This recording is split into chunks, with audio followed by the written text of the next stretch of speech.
नमस्कार मंडळी.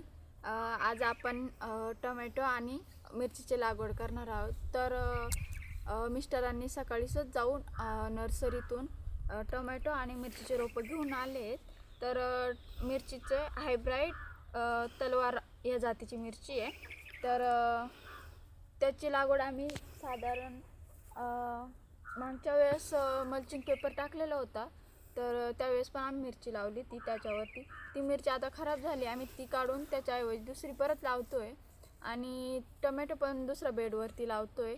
तर म्हणजे साधारण टोमॅटोमध्ये 1 ते 1.5 फुटाचं अंतर ठेवणे योग्य राहतं आणि मिरचीमध्ये अर्धा किंवा 1 फुटावरती लावली तरी चालते. कारण टोमॅटोच्या फांट्या जास्त पसरतात आणि झाड पण मोठं होतं. त्यासाठी अंतर जास्त ठेवणं हे योग्य असतं. तर आम्ही आज लागवड करतो आहे आणि लागवड केल्यानंतर मी तुम्हाला पुढचा व्हिडिओ घेऊन येईल आणि असेच व्हिडिओ बघण्यासाठी लाईक आणि फॉलो करा.